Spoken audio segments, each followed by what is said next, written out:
At talagang masarap pag kumakain tayo ng tinapay. Dahil sa araw-araw, pagkain po natin yon. Sa araw-araw po, hindi natin nakakalimutan yung tinapay. Subalit po, nawa, hindi rin natin makalimutan ang salita ng Panginoon. Na yun po yung tinapay ng ating kaluluwa, pagkain po natin kaluluwa. But before that, anyway, that's the simple story.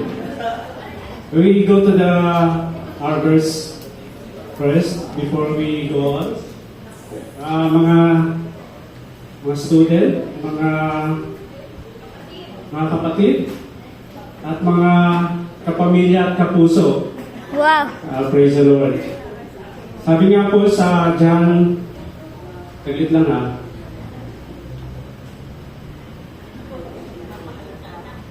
Ayun, kita ko na kayo lahat. Bawal matulog. John chapter 6 verse 35, it says, and Jesus said unto them, I am the bread of life.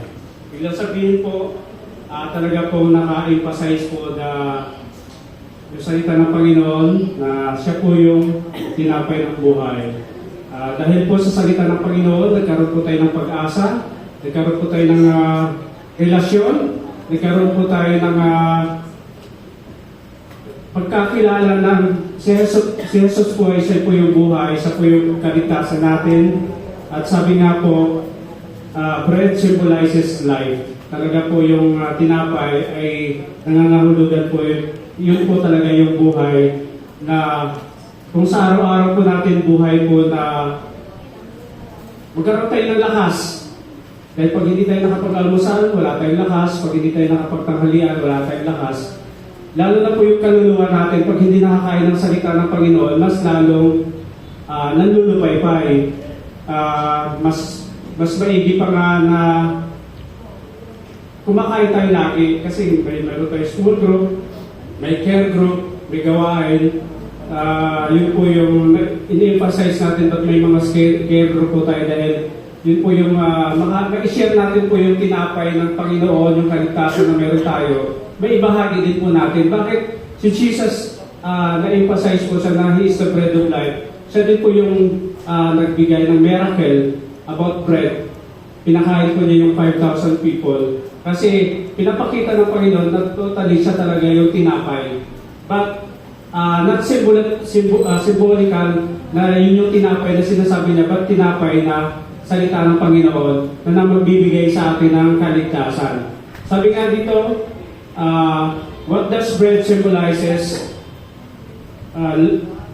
in life? Bread became a sign of sharing. It also symbolizes the Word of God. Talaga yung bread na sinasabi natin o yung sinishare natin is yun yung salita ng Panginoon. That is one point. Pangalawa po, kailan ha? Baliktad eh.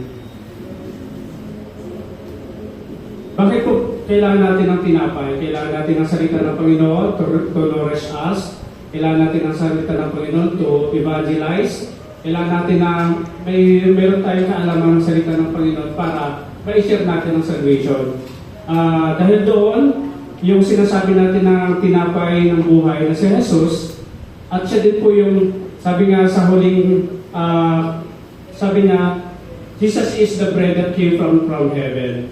Ang Panginoon din po natin, siya po yung tinapay na binigay ng Ama para tayo po ay maligtas. Through Jesus Christ, sabi nga, walang kaligtasan po except Jesus Christ. Ibig sabihin, kung wala po tayong Panginoon, wala yung Kristo sa atin, ibig sabihin, wala po tayong kaligtasan. Why we should share Jesus Christ? Because Jesus Christ is the bread of life. Kung yun po yung tinapay para mabuhay tayo, dapat po natin i-share sa ating mga kaibigan, sa kapamilya, sa ating mga kapuso at kababayan para sila din po ay maligtas, hindi lang po tayo. Conclusion po, sabi nga, ang pinakahuli is the bread of life is not physical bread, but Scripture says it clears the bread spiritual, the renewal, the salvation, That's the blood of the Lord Jesus Christ. Yun po yung bread na sinasabi natin, sinasabi ng Bible, na siya po yung tinapay ng buhay na dapat po natin matanggap, at siya po yung tinapay ng buhay na pinadala po sa atin na ma-share natin sa sangkatauhan na hindi na po tayo, kundi lahat po magkaroon po ng salvation. Sabi nga, Acts 4:12, there is none other name given among men whereby we must be saved but in the name of Jesus. Amen and God bless.